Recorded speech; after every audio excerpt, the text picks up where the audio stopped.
জেলা প্রশাসন আগে যেরকম আগের সরকারের পারপাস সার্ভ করতো, এখন এখনো তারা একই জায়গার মধ্যে আছে। তারা এখন মনে করতেছে তারা আরো উপরে আছে।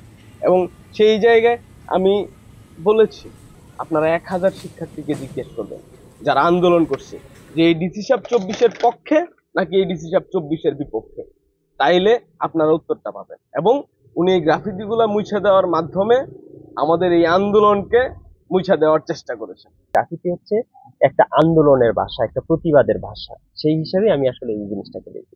তো এইখানে যখন হচ্ছে গ্রাফিতি গুলো ছিল, এই গ্রাফিতি গুলো যে চিত্রকর্ম ছিল বা হচ্ছে এখানে কিছু স্লোগান ছিল, যে স্লোগান গুলো হচ্ছে যে আসলে এই আন্দোলনকে ত্বরান্বিত করছে। মানে এইরকম করে তারা হচ্ছে যে বিভিন্ন সময় এখানে আপনারা যদি দেখেন যে হচ্ছে যে এখানে কবি সাহিত্যিকদের যে বিক্ষণ, সেই বিক্ষণের মঞ্চ ভেঙে দিল। সেটা নিয়ে যখন কথা বলছে লোকজন, তখন হচ্ছে যে বলছে যে এটা ভুল বোঝাবুঝি। মানে একের পর এক একটা আপনি ঘটনা আপনি পড়েই যাচ্ছেন। মানে এই যে মানে সাহস, এটা আসলে কিভাবে পান?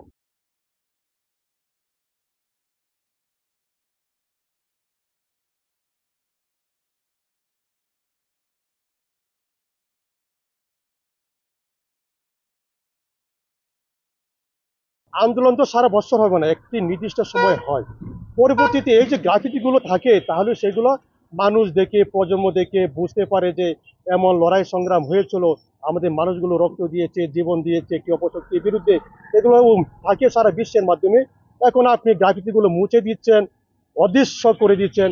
এটা কিসের ইঙ্গিত বহন করে? একটি বছর না যেতে একটি রক্তস্নাত আন্দোলনে, একটি লড়াইয়ের যে প্রতিচ্ছবিগুলো আপনারা মুছে দিচ্ছেন, এটা কিসের উদ্দেশ্য? সেই প্রশ্নগুলো আমরা রাখছি।